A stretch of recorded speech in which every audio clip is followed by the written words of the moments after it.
So maybe we start. Good afternoon. My name is Peter Reimann, and let me start with a welcome to a country. We would like to acknowledge and pay respect to the traditional owners of the land on which we meet, the Gadigal people of the Eora Nation. It is upon their ancestral lands that the University of Sydney is built.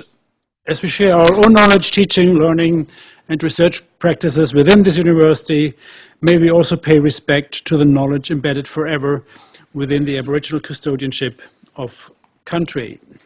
Let me welcome you to this 1 hour fire hose plus small panel session where you also have a chance then to ask questions. On the wider topic of using innovative technologies at the University of Sydney, there will be a slide special focus on immersive visualization techniques, AR, VR, and I'm not sure I know XR, but then I'm always here to learn new things. We'll have to have a fairly full program, and we'll get started without much ado. The only change in sequence so far is that Jim will start because they have to leave earlier, and then followed by Martin, and then we follow the sequence, which is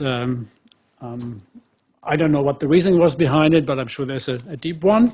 Can I ask you, Jim, to start? Yeah. And the fire hose format is like 5 minutes, dynamic. Yep.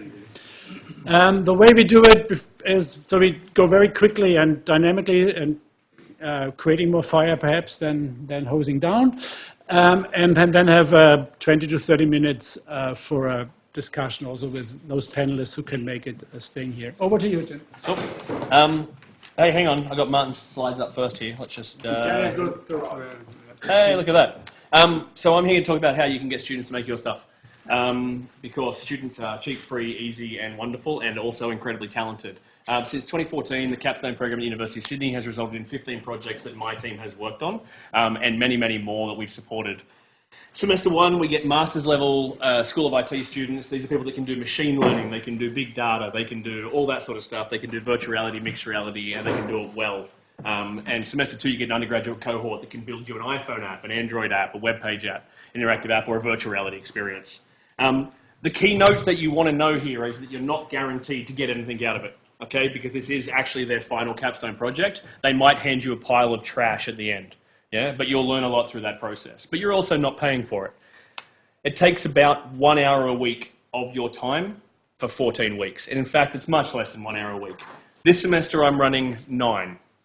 So I'll be using an entire day of my week to work with these students. But at the end of that, I will have 7 or 8 usable things. We will help you with your technical translations if you want to partner with my lab to do this. We have a memorandum of understanding with the School of IT, and that's how we deliver this output. We're currently working on projects in equine health, in medical science, we've got one for the Centre for Continuing Education that we're currently submitting. We have ones in beer collecting, and many, many other interesting subject matters. You can read about all of them if you visit the Trend Report website, okay? And you can search in the top right corner for the term capstone. You'll see some examples. Our first capstone project was Storylines in 2014. This is a fully interactive digital storyline tool for bringing Indigenous knowledge and on-country knowledge into classrooms. It was built for the then DVC ISS and is still in use today. Here's a couple of the examples of master's program works that we've done. Phil Poronnik was engaged on the one to the right, as well as David Cook. And on the left, we worked with the Faculty of Pharmacy. We worked on mixed reality headsets, so the Microsoft HoloLens that you would have seen upstairs at our little stand. And these students delivered real-world applications that work inside these tool sets inside the 14-week program. Okay, there are many, many, many more on the Trend Report, and we work with these students based on emerging technology and emerging trends specifically, so we make choices in that space. So if you want to work on something like that, particularly in the VR immersive space that you've seen today, then we'd be happy to help you. When and how much? Okay, so the cutoff for semester 2 is usually the second week of July, which you will note is past, and the cutoff for semester 1 is usually the second week of February, which gives you 3 to 4 months to start planning and work with me to work out what we might want to do. You fill out a one-pager to define your idea. It is literally 2 paragraphs of text that you have to write. It is not complicated. It is not hard. The students are doing this as an opportunity to learn how to interpret your requirements. Okay, so a big part of it is them grilling you and asking you, do you want this? Do you want that? Should it be red? Should it be blue? It's pretty simple stuff. Step 3, profit. Because a lot of these tools that we have now gone into full-time use in either the faculty or the university. And that's the end of my 3 minutes presentation. Fantastic. You made up. Thank you, Jim. You made up for the almost up for the initial delay because our next presenter is Martin. If I can. Martin is an education design manager at our Westmead operation, and that's all I want to say. Thanks. Hi, folks. So out at Westmead, we're just started up a group that's looking at innovative technologies and how they can be applied at that campus out at Westmead. It's a very complex overlapping set of environments, the Children's Hospital, the Adult Hospital, a lot of research institutes, plus Sydney Uni embedded in all of it. So our responsibility, this is quite new, we're only a couple of months into it, is to look for identified needs that are occurring there, see whether there's a technology we can bring to that solution, align it with the Living Lab academic framework, make sure it's achievable, make sure it has strong stakeholder support, and make sure it sticks, basically. That's the idea. So obviously when you're talking about working in medicine particularly, but I think this applies to all sorts of skills-based practice. I only found this rather cute graphic this week, and it's apparently quite well known. I'm not sure if you're familiar with it, but the idea is that you can know stuff, then you can know how to do it, and you can show people that you can do it, but only when you do it in your job have you actually become competent. And we're very good, I think, at getting people to know stuff. It's much harder to get them to be able to do it. So I think that this is where some of the emerging technologies can make an impact, where the degree of verisimilitude, the degree of experience in this environment is going to be much closer to the lived experience when you have to actually exercise those skills. So instead of being able to pass a test from a textbook, you're going to actually be in an environment where you have to rehearse and practice. That's the area we're interested in kind of exploring. The thing that my view is that the technology's here now, it works. If you're upstairs before, you can put the headset on and it all does what you expect it to. Not many people feel sick putting it on now. It's very unusual for that to happen. So I don't think that's the issue. So how come, if the technology's here, why isn't everybody using it? And I think one of the answers is that when we're looking at possible opportunities from the framework of technology, everything looks like a technological problem. I think that the issue is much more complicated than that in terms of uptake. And a successful outcome is that the technology and the techniques that we develop is used and customarily used, and it becomes as normal as your iPhone in your life. That's what we want to try and achieve with these emerging technologies. So what we're doing is working in a collaborative fashion. So we have a lot of, as I mentioned, a lot of stakeholders. We may have doctors, we may have administrators, we may have technicians, we may have educators, we may have patients, we may have academics, we may have people with huge technical expertise, all working together on a team trying to see if there's a process. So we each bring our own colour, our own flavour if you like, our own perspective, our own deep language set and knowledge, and we try to create a space in which we can do that. We can interact with each other and look at ways that we can share our perspectives and try to come up with a new approach to the problem. Quite often, though, it can go one of either of two ways. Either you end up just reinforcing your own opinion and staying in your category, or you can not really get any clarity around what's happening. What I think we're trying to do is to encourage people from the interdisciplinary experience to start to look at the problem outside of their siloed discipline, but bringing the strengths of their siloed discipline to solving the problem. That's the process that we're looking for. I found this other snappy graphic quite recently, and it's a little bit dense, but it's basically talking about the fact that what we need to do is identify the problem, look at the educational outcomes that we're hoping to achieve in that problem, start to devise strategies for that, and then only then start to look at what the technology might be that helps us achieve those outcomes, and then get into an iterative cycle of test and retest so that we can see what sticks, so we can see what people end up using, what they take home and practice with, what they bring back, and through that iterative cycle we can hopefully generate something that will make an evidence-based case for the administrators, which they will find impossible to ignore.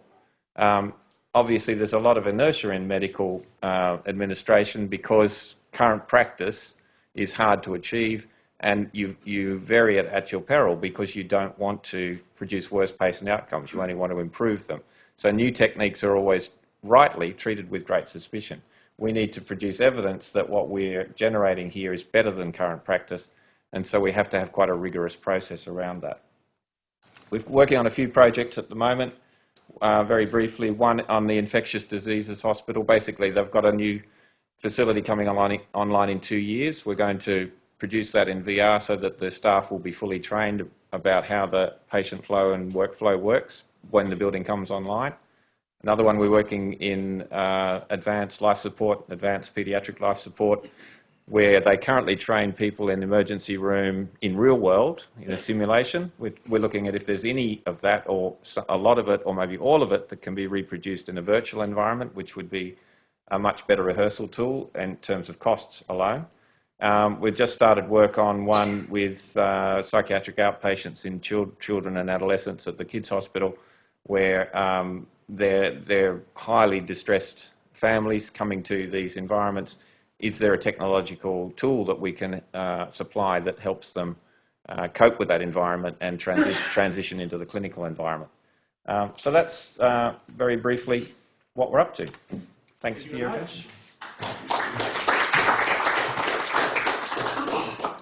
And in rapid fire, our next presenter is Associate Professor Hamish MacDougall. He's from the School of Psychology, and it's VR OpenLab. Hi.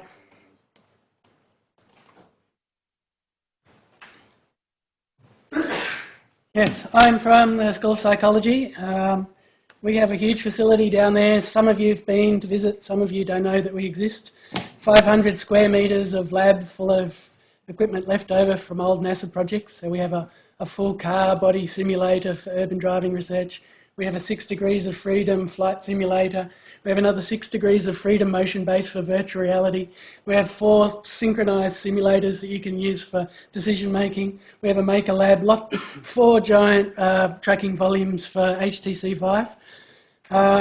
We set all of this up a few years ago. We got really excited that Sydney Uni could participate and maybe lead in virtual reality. Even with this tiny, tiny little facility, you know, this is nothing like what they do at Deakin or at the University of Queensland. But we thought, oh, we're going to give it a try. We're going to try and be relevant in the world of virtual reality. We're still trying, suffice it to say. I was getting a little bit depressed about it of late until a couple of months ago, a new tool was released, which I've been explaining to people is a bit like the SketchUp for CAD. If you know that SketchUp is a program that anyone can use to draw in 3D, as opposed to those with years of experience in CAD, there's now software tools in virtual reality that means anybody can make virtual reality almost in real time as fast as you can imagine it. Here's an example of three kids that were in the lab last week, 2 7-year-olds and 1 5-year-old, and we brought them in and we wanted to know, could they understand they were in goggles, could they operate the tools, and could they come up with some sort of idea about what to implement in virtual reality? Shock and amazement, they were absolutely great on the tools, partly because I think they're tangible, so we have actual objects that do certain jobs, and partly because they haven't yet been trained out of their creativity. So the little kid, he said he wanted a world with a big yellow car, and we thought, oh God, that doesn't sound very exciting, rather predictable, 5 years old, maybe that's too young, until we provided him the big yellow car, and then he got into the driver's seat, drove it around for a while on the flat surface of the world we'd built, and then flew it off into the stars. We thought, wow, that's a little out there. This second little girl, she wanted basically a trampoline. You can see it in the world in the background there, actually, a trampoline that you could jump on with a bucket, and every time you caught a star, you could put it in your bucket and it would change the country that you were in. So you'd magically at the end have a bucket full of stars where you could choose which country it was just by touching these stars. So we kind of implemented that in about an hour. The third little kid said that she wanted to do a drawing competition. So she got busy and she laid out a whole lot of drawing tools so that all the kids could be in virtual reality together and they could draw. And she said, at the end of that, I want a bunch of judges who are going to hold up scorecards at the end and give people scores for their drawings. And so Elodie, she was trying to help them implement this, and she said she got animated avatars that raised their arms, and she said to them, what numbers do you want on the cards? And the 7-year-old said, well, that depends on how good the drawings are. And our faces just dropped. We thought, this girl at 7 years old assumes that the computer can judge the quality of the art drawn by other children in real time in a virtual world collaboratively. And we realised we've been thinking too small, basically. So from now on, I'm going to try and think not bigger, I'm going to try and think younger, and I'm going to try and question our assumptions on what can and can't be done in virtual reality as quickly as you can imagine it, basically. So if you're interested in that kind of stuff and you want to come and visit us, we're just across the road from the Griffith Taylor building in the basement of the psychology department. And we now have all of this social footprint, so you can easily find us on Google, just search human factors usage. Come and have a look at what we're doing. We'll bounce you around in a hexapod and show you what virtual reality looks like this week. Thanks. Thank you very much.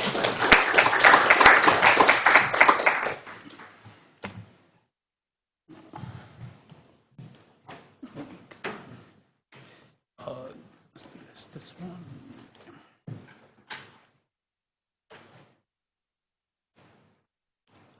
Guess that was a mistake. No.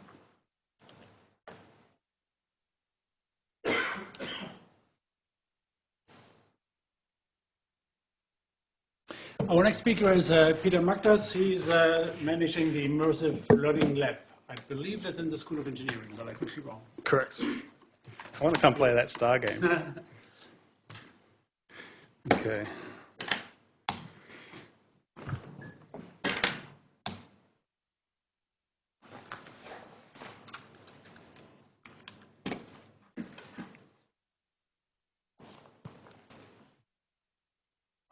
Promise me to bring it back so you reconnect it. Yeah.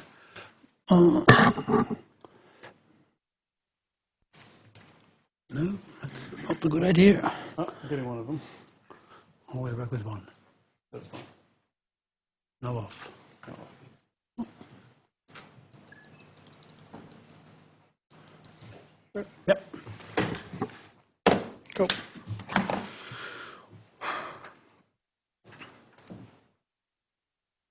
Okay. Let's see how quickly I can get through these. Thanks for staying back on a Wednesday night, everybody. My name's Peter Magdas. I manage the Immersive Learning Laboratory, which is part of the Faculty of Engineering and IT.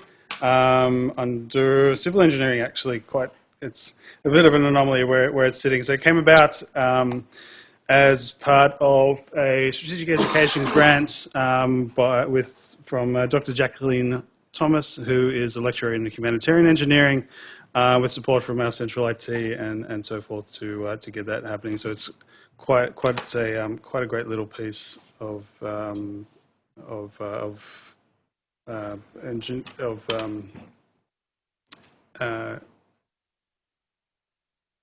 yeah, I'll get there. It's been a long day.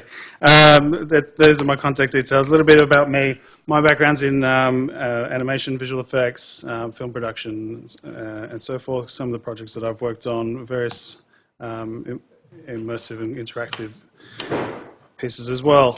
What the lab tries to do, we support lecturers in the teaching of their making use of the laboratory for their teaching purposes. So my main role is to advise on ways in which VR can be used in teaching.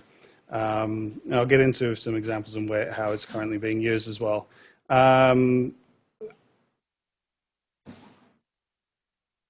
Is it worth it? There's a lot of studies happening that have been happening for several years now. I'm sure a conversation will stem into the work that is happening at the university. A bit about the technology that we have: 26 units, 24 which are dedicated to teaching, with using the Oculus Rifts.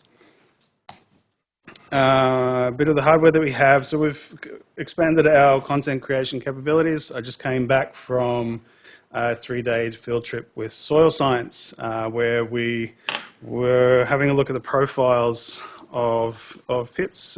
That's not soil science. This is also another interesting one. So this is just the humanitarian engineering went on a field trip to Samoa. This was within their hospital emergency communications units.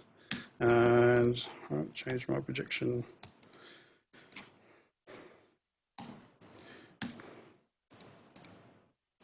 There we go.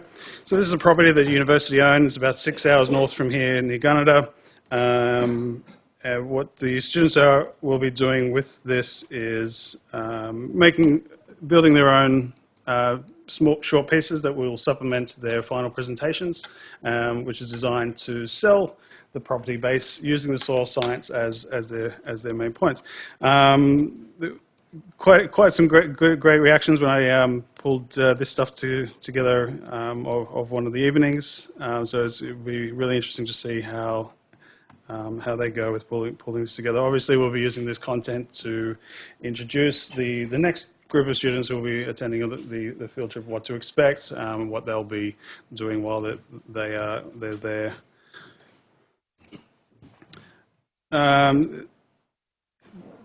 The lab's getting more use, which is great. So it's launched of August of last year.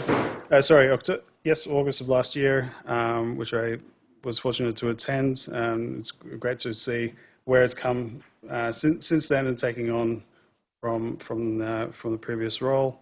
So we saw about 600 to 800 students. I think it was a bit higher than 600 second semester of last year. This year so far, roughly around 1,000 students have come through the lab. And next semester, my bookings are increasing daily, and I'm getting more and more emails of interest. So, let's go back. To speak to a couple of examples of how it's being used. These are the various engineering units of the second semester of last year. I'll skip ahead because we're running out of time. These are a couple of screen grabs of content that we've been using. So what's great for the students in this regard, like the field trip that they attended in Samoa, is giving them access to areas that they would be having an impact on, whether it's for refugee or environmental disasters and so forth. Steel structures is another great example, giving them insight into connections, certainly of scale as well, which is really important. And also this was a student project where students went out to construction sites, and this is something I'm hoping to do more of with the various constructions and demolitions that are happening around the university, to capture those for posterity and for teaching purposes for a range of different units as well. Another project that we're working on is with sustainable energy, which is going to be quite an exciting one, which will be tying in with footage and instruction of the civil engineering wind tunnels that we have and how that translates and how the power wind flow is converted into energy. Climate change, of course, and some of the other faculties from second semester of last year. Science, which Phil will speak more about. What else we got? Physiology. Mobile media and games is another really interesting example as well, who will be returning again next semester, or this semester, I should say. So StarChat VR is another example of that. 3D Reefs is a great one. There's ever-expanding content in that regard as well for marine biology. The new semester, so from that list that you saw previously, they will be returning again, or have returned in the first semester of this year, and will be continuing in next semester. These are a list of the new units that are joining us that have come on board as of 2018. And coming soon, these are the ongoing conversations with various units as well. The others that are missing from there are criminology, design, architecture, and so forth. Some feedback from students. So these are taken from 2 different sample groups. I think the second one is larger, mostly positive. It's great the best part about my job is seeing the expressions and the exclamations and the awe from students' experience, and not just students but also academics and whether they're first time users or not. It's always great to see the engagement and the potential for learning that they're achieving from various content. Students are, again, another example of that. So it's taken from environmental engineering. There's always that one student who strongly disagree. So a few of the quotes from the student surveys: improve their learning experience, improve a greater understanding of concepts otherwise difficult to see or grasp, good practical insights, providing deeper understanding, taking you out of the classroom, which I think is really valuable. One aspect of the technology as well, and a very powerful learning tool, I'm sure. Just quickly to wrap up, the lab will be open tomorrow if anybody would like to visit. No bookings are necessary, so it's from 12 to 2 in the Peter Nicol Russell building, which is, I've disorientated that way. Thank you, Phil.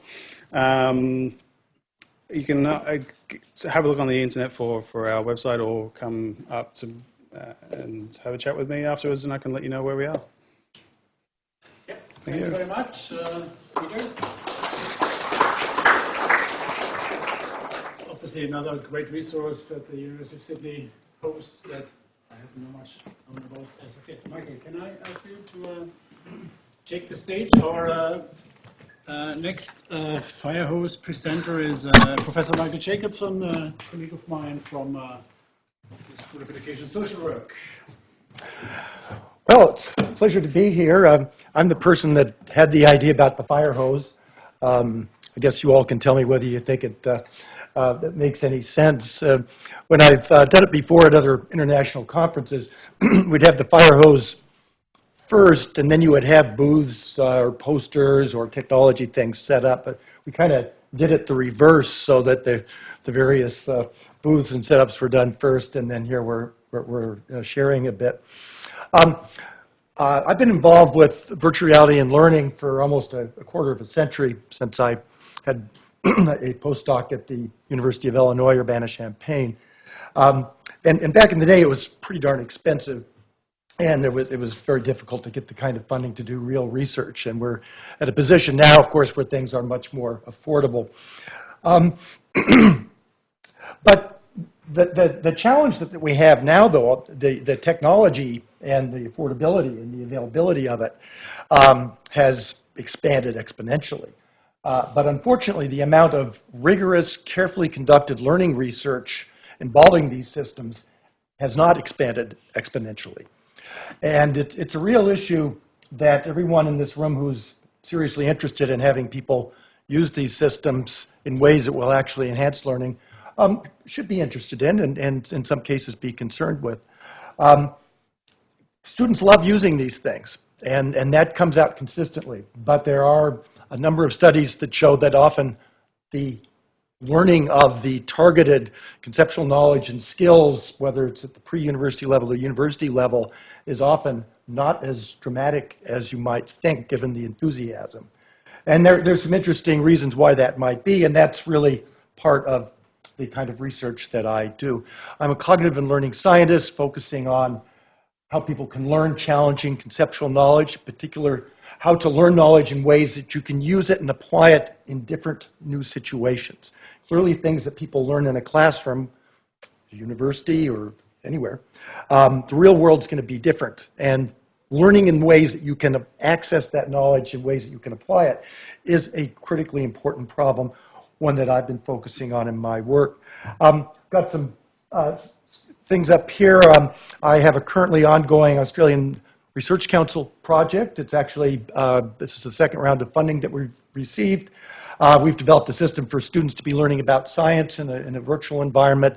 But we've also been developing a set of tools that support teachers and how they would be teaching. We've been combining in terms of the research, the learning activities that we do based on some cutting edge cognitive learning theory based on notions of productive failure that have been very exciting in other areas. And we've been the first group to apply some of these kinds of approaches to learning in virtual reality types of systems. I'm also interested in ways we can be thinking about the use of virtual reality systems in terms of their ability to allow representation of complex systems and ideas around complexity. And indeed, looking at the virtual reality system as a system that is part of a broader complex system of the learning, of the complex learning system which students, instructors, and so on are a part of. Anyway, the ongoing research, we've spent a couple years developing the system. We're now starting to engage in classroom-based research. We're also starting to do research that's not classroom-based, but where we're using the learning systems that we've developed. Some are 2D, some are 3D, some are, what I've been doing is more 2.5D, a 3D world that you experience on a 2D screen, where we have access now to equipment that Dr. Michael Goldwater, one of my collaborators in psychology, has gotten access to a functional near-infrared spectroscopy machine.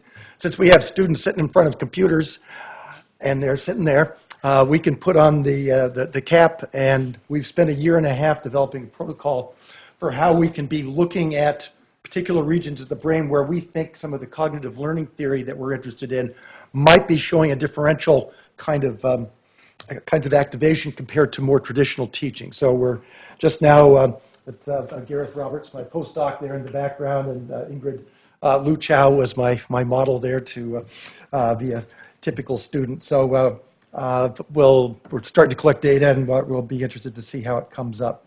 But in closing, while I think we do need lots of research, and there's great opportunities for new research, I really think that we've got great opportunities of combining cognitive science perspectives with artificial intelligence, with these fascinating and really kind of amazing virtual experiences that we can now be creating with these technologies. So thank you. Thank you very much, Michael. Our final presenter is Phil Poronnik, who was unsuccessfully looking up what fire hose means. I found it a fire hose. I found it a VR training for fire hose too. We'll see now what he made out of it. It's really late. It's been a long day. I've got no slides, and people have said some really good stuff, and it all makes sense to me. I just wanted to say Oculus a go. Okay. Basically, I spent the morning out at Luna Park with Facebook on a panel for VR there, and because we're developing quite a good relationship with them, and the guy in charge said Sydney University is leading the pack in terms of VR and education. I think that's probably an important message to take home, despite Hamish's reservations. Hamish has been leading the pack for years. He's been up the front too long. That's the problem. But I think things like the Immersive Learning Lab, which popped out of nowhere, has actually put us way ahead of people. And things like, we just bought already 30 goes. We deployed them out in the medical class with 300 students last week, and they loved it. Right? And of course, we agree that everybody loves these things, but certainly the students immediately were thinking ideas about what they could do with it. And I think we're seeing now the second hype cycle. The first hype cycle was VR up there, and now it's plateaued. It's everybody agreed today at Luna Park. It's ubiquitous. It's not going to go away. How it marries with everything else is another issue. But it's here to stay. And now the second cycle of the hype is everybody wants it and doesn't quite know why. And so I think what's really important, and as a university we have expertise, which it's nice to see today from the showcase, expertise in everything and real experts involved. And the chance for us to actually start to think about, when we're using virtual reality, what kind of frameworks could we develop? How could we actually develop a VR framework that has the pedagogy, the psychology, all the various bits and pieces to make it a really meaningful piece of work? And I think to me that's, other universities you'll see have got some amazing kit and amazing projects based out of design or whatever they're doing, whereas we're taking a more holistic approach across the campus to try and create a truly digitally literate graduate and staff. For example, I think the one thing to take home from today, if you go and see what Jim and Chris and everybody else were doing and visit Hamish, it's pretty simple, okay? It's to make good stuff is hard, of course, but to get a novice's appreciation and create some stuff that you will look back and go, I did that and that's pretty cool, is pretty simple. And so when you wrap learning tasks around that and outcomes, so for example, with the proteins that I was doing with the medical students, they can put them there themselves. So they suddenly got a protein that's 12 stories high and walk around it and explore it. And these are very simple things to do. And I think the game changer is things like Go, which is now $300. And so even the medical students were going, how much is that? I said, $300. They could suddenly see those in every clinic they were going to be working in. It's a really transformational time. And the problem that we've got, and I think Hamish and friends all agree, we've been talking about it for years, the technology is getting cheaper and cheaper and cheaper, and we've still got no content. I think now's the time to sort of jump the gun and get to it.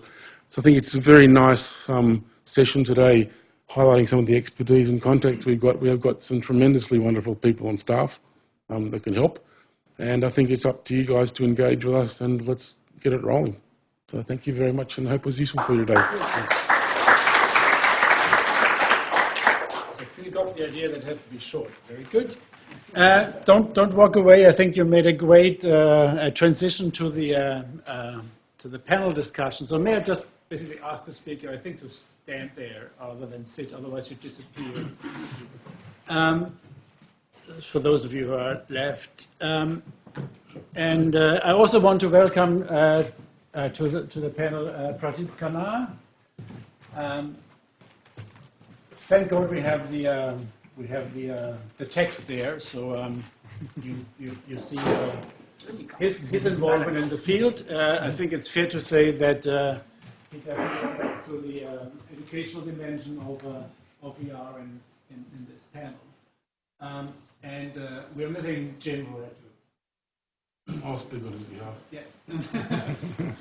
I'll put words in his mouth. So I thought the way we go about this is, since we had to listen to this for quite a while, let's start with a round of audience questions, remarks, comments to the panel. Who has a question or?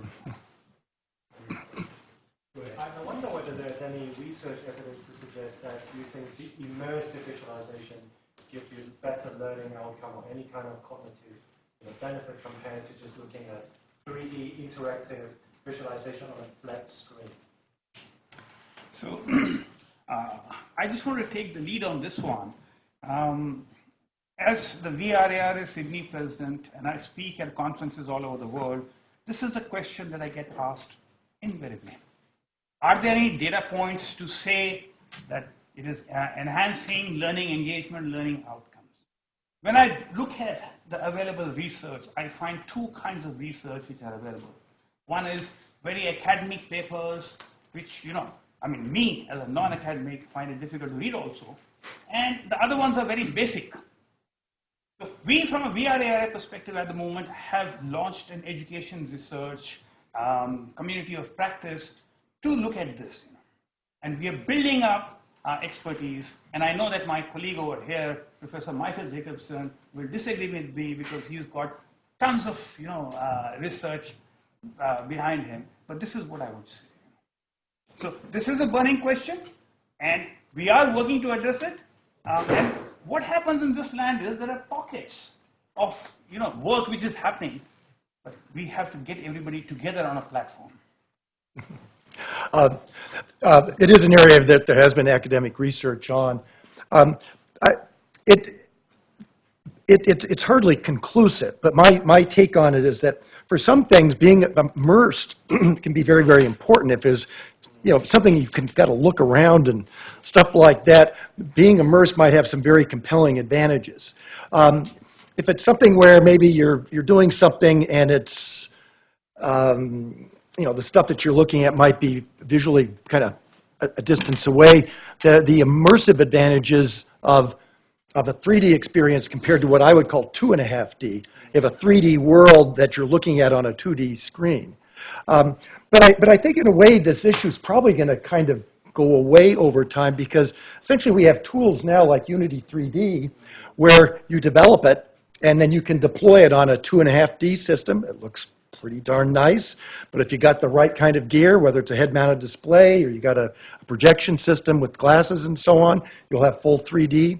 So I actually imagine that what designers are going to be doing in the future is kind of envisioning ways that you might then deploy different kinds of experiences that would utilize what might be available in a particular setting.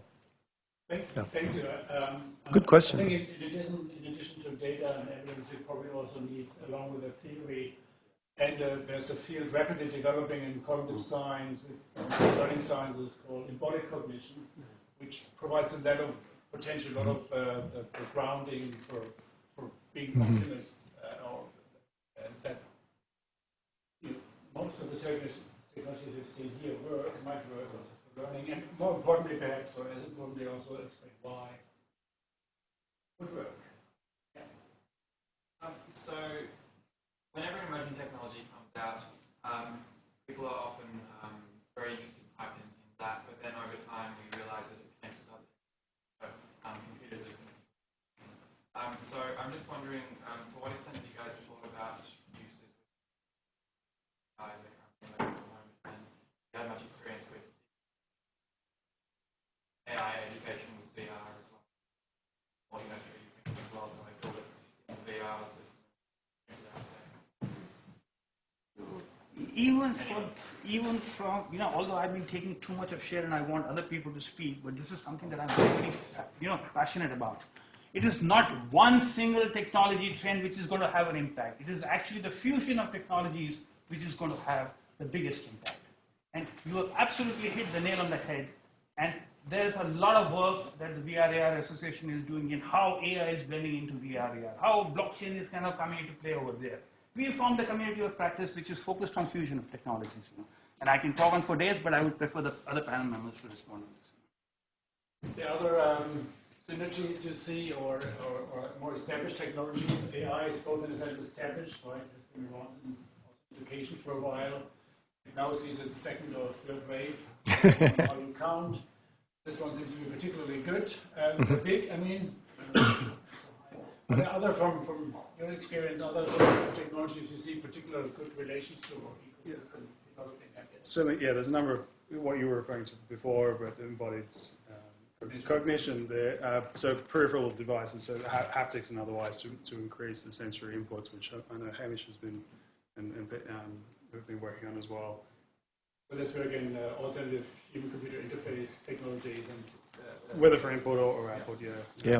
We had a nice experience of this with the kids a couple of weeks ago, because all of the tools in our most recent application are tangible tools.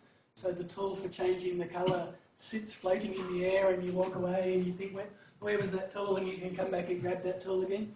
So it seemed to have a huge advantage for these kids over digging into a menu, down a menu and down a menu to make some selection, because they could see what was available and they could remember what they'd used before, and even a week later they came back and they remembered what all the tools were for. So I think that's somewhere where virtualities can be powerful. Also with things like Gravity Sketch, so you're doing CAD drawings in VR with incredible fidelity and very, very quickly. There's also the linking of scientific instrumentation, so you'd be providing real data. Yeah, and so a lot of the wearable stuff that we're doing. The next thing will be sort of exergaming, where you're actually on a treadmill doing something somewhere and getting your data displayed at the same time, and using the VR world to give you some sort of a out-of-body experience to go with it. I kind of think it's about need. I think it's need first, and then you look at it. I was talking to Zare, who It's animal logic. He said when he's looking at a film that he wants to make now, he doesn't think about whether it's an animated film or a real action film. He thinks about what's the right story because the tech's arrived. But Peter Rabbit was partly real and partly digital, and it doesn't matter. It's the right tool for the need of the moment. And so all the tech is available now. It's just a matter of what is the human need. There are plenty of precursors to this that failed.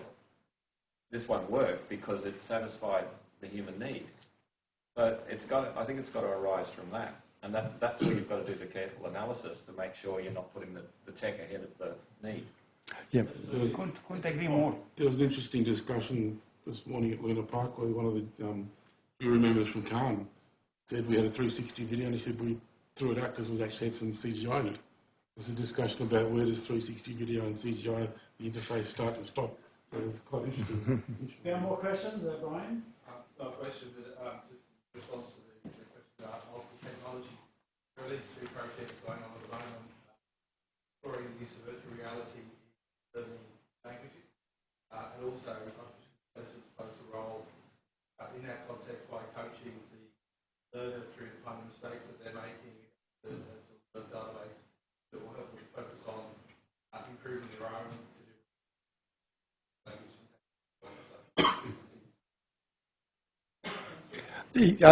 I guess I want to kind of follow up on Martin's point. The need is a critical one, but I think also we need to have a careful understanding of what are the particular learning difficulties and challenges that students have.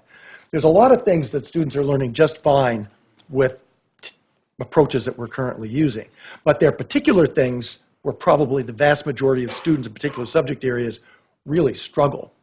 And I would suggest, a careful analysis of what are the difficult areas, because I think that there's some particular value for these kinds of experiences in creating conditions that can probably help students get beyond the kinds of cognitive difficulties that they're having with the kinds of experiences they get when they're in a classroom listening to some people up at the front of the room talk at them.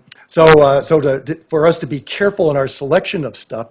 But another advantage of that is if you pick something that everybody says, that's really hard in engineering, that's really hard in history, whatever it is, and then you develop one of these systems and you do some not just motivational stuff, you need to do that, but also look at the learning outcomes. And then you demonstrate that students really are getting it. They really are understanding at a much higher level. That's compelling. That then will help convince other people that these kinds of approaches are worth the cost, because it is a cost thing.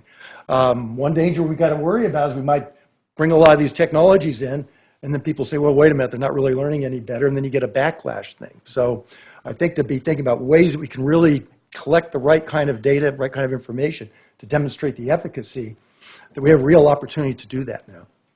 Yeah, I think it's right here is saying that user needs and learner needs, in particular in the education context, might be probably a very good starting point and should be. Yes, please. Maybe at a higher level. My experience so far with this is that a lot of people are working on it. VR and augmented reality and all this stuff. Everybody likes AI. The moment you haven't organized yourself in such a way that you actually know what the other one is doing, right? So everybody's doing a little bit, and because you're sitting, you might be leading it, Phil, if right. I don't think so. They're actually way behind. The fact that, for instance, DVCR and DXE at these events. So how are you going to do this in the future? Are you going to guys combine, or are you just going to do whatever you want and then see? I'm the biggest one. The fact that the first speaker just left, apparently an innovation lead in our university, doesn't apparently show the interest to other speakers. There's a lot. You have to. If a university wants to be leading, students will definitely want VR. We have people knocking on our door. I can't go back to China without. If you don't organize yourself, you're going to miss the boat, and that's going to be big in the future. So is there any plan of bringing people together and actually come with a plan and find out indeed what are the questions, how can we address them, where's the expertise? Or is everybody just start on their own and make their own lab and try to be the best in the world in the world that doesn't, because that is their own international scale? Well, that's certainly a good question. I guess I had a similar one. You formulated more provocative. I'm grateful for that. Which basically is, what else has to change along with the technology, right? So what else has to be in place? And one factor, and I think the important one is organization. Phil mentioned and a strategy as well, and the need for strategy that is presumably then to be university-wide. I think this is a great question to pose to us, pretty much as probably the including one, but I'm keen to hear your thoughts on this. Not that we have the authority or can I take a stab on this one? This is exactly the point that when I look at higher education, I find that there are 4 instances where VRARA is actually happening at the moment. One is it is blending with pedagogy. That becomes in the domain of education, instructional designers and all that. Second is where research is happening. Third is where research commercialization is happening and goes into the area of startups. The fourth is where teaching of VRARA technologies is happening. So we realized long-term back that research is really, cornered in various places depending on who's getting grant. So at the end of the day, it's about creating a platform and how we can build a communities like this together. And that's why we had the first event in the University of Sydney on 8th of May to kickstart this process. I see this forum today as the next step onto it. And there is no two ways. They've already started exercises with colleagues from University of Sydney in mapping out what is happening over here. We've got colleagues in Macquarie, in Swinburne, other universities. That's exactly the idea. But we also want to get the industry into it. It's not just academia, operating in isolation. So that's I couldn't agree more with you. And there are actions in place for this. Thank you. I think that's great. But I think you were kind of being a bit provocative to those of us who are here in this particular academy. My sense is that there's kind of 2 ways that you do stuff. You have kind of top-down approaches. Somebody has a plan and they're going to impose it and so on. And the other is bottom-up. And you have things where things start to self-organize. I'm quite interested in the study of complex systems and the way systems that have a number of different agents will be interacting in certain ways, and you start to have patterns emerge, and patterns then that form at different levels. So to me, universities have been the great ability to generate new knowledge is because universities, to me anyway, are very much bottom-up. And so in a way, what you're seeing here is there has been a lot of groups doing things differently around. Part of the reason for having this event, I was on the committee that helped organize this, was we wanted to have some opportunities to get people to come together. And as we have opportunities to talk together and learn and so on, I think we're going to be setting up dynamics for self-organization. It also then allows us to have conversations with other members of the university and administrative roles and things like that. But I don't think there's anything wrong with being bottom-up. And I think that what we have going on here, a number of us have had a number of conversations. We'll be continuing those conversations, I know. So I hope we can, if we have something like this next year, maybe it'll seem like it's a bit more coherent. We only have a few minutes, but maybe we have one more. So to lead on from what you were saying, my lab is very much one of those flukes. It is a bottom-up facility, especially in the way that it came around through a strategic education grant. The expectation is that based on its performance, that should the university want to continue with this, and that there is a lot of interest, there are multiple applications for various labs and so forth, as you said, that it be centrally supported, that that there is that infrastructure there, that's that we can have multiple labs connected regardless of where they are, and have that kind of collaboration would be fantastic. Yeah. That's what I was going to add. That the sort of in the uni, out of the uni concept doesn't make much sense beyond the lenses in our headsets. So the demo we just showed today had 7 people collaborating. 2 in the room, 2 in the lab down the street, 1 in Washington, 1 in Florida, and 1 in the Czech Republic. And if we don't collaborate with other people in the uni, we'll just collaborate with other people in the world, basically. There's no sort of near, far distinction as far as we're concerned. That's probably also the open in the word in the name of the lab, right? Exactly. In science, it has a certain meaning as an open innovation research. I think what I find encouraging is actually that, and that would be different in many other symposia, that we actually have here a mixture of as it were, infrastructure and service providers, right? And not just people that do projects and basically think, oh, once my project is done, this is done, right? So in a sense, for at least half of the presenters here from 4, their real success measure is actually